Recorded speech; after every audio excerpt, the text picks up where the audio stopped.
पश्चिम बंगाल में आज 7वें दौर के लिए वोटिंग की जा रही है। आज 5 जिलों की 34 सीटों पर यह वोटिंग हो रही है। इसमें दक्षिण दिनाजपुर की 6 सीट, कोलकाता की 4, मालदा की 6, मुर्शिदाबाद की 9 और पश्चिम बर्धमान की 9 सीटें हैं। इन सीटों पर मतदाताओं की संख्या 86,78,221 है।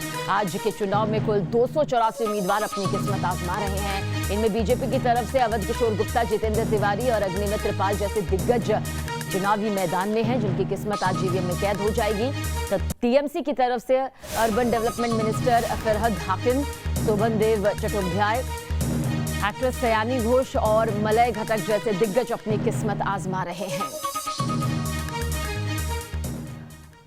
और पश्चिम बंगाल के 7वें दौर के लिए वोटिंग की शुरुआत हो चुकी है। आज 5 जिले की 34 सीटों के लिए यह वोटिंग की जा रही है, जिसमें 86,78,000 से ज्यादा मतदाता 284 उम्मीदवारों की किस्मत का फैसला करेंगे। बैटल ऑफ बंगाल अब आखिरी दौर में पहुंचने लगा है। आज 7वें दौर की 36 में से 34 सीटों के लिए वोट डाले जा रहे हैं। 2 सीटों पर उम्मीदवारों की मृत्यु हो जाने की वजह से वहां के चुनाव स्थगित कर दिए गए हैं। आज शाम तक इन 34 सीटों पर चुनाव लड़ रहे उम्मीदवारों की किस्मत का फैसला ईवीएम में कैद हो जाएगा।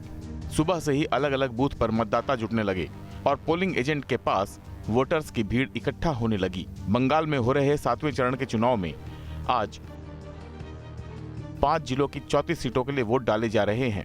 इन 34 सीटों पर कुल 46,78,221 वोटर अपने मताधिकार का इस्तेमाल करेंगे। वोटर्स में 44,44,634 पुरुष और 42,33,358 महिलाएं अपने वोट डालेंगी। वहीं 7वें चरण में कुल 229 ट्रांसजेंडर भी अपने वोट डालेंगे।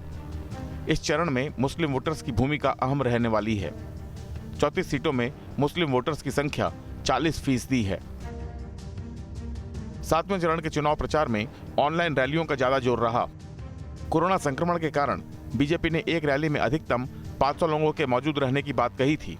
चुनाव आयोग ने भी रैलियों में लोगों की संख्या 500 तक ही सीमित करने का आदेश दिया था। प्रधानमंत्री नरेंद्र मोदी की रैली का आयोजन भी वर्चुअल तरीके से किया गया। उनकी वर्चुअल रैली का प्रसारण अलग अलग विधानसभा क्षेत्रों में किया गया और वहां लोगों के बैठने का इंतजाम भी सोशल डिस्टेंसिंग को ध्यान में रखकर ही किया गया। 7वें चरण के चुनाव प्रचार में बीजेपी की ओर से प्रधानमंत्री नरेंद्र मोदी ने वर्चुअल रैली के जरिए चुनाव प्रचार किया ही पार्टी अध्यक्ष जेपी नड्डा और प्रदेश नेताओं के साथ ही केंद्रीय गृह मंत्री अमित शाह और केंद्रीय मंत्री स्मृति ईरानी ने भी भाग लिया। वहीं तृणमूल कांग्रेस की ओर से मुख्यमंत्री ममता बनर्जी और उनके भतीजे अभिषेक बनर्जी ने प्रचार की कमान संभाली।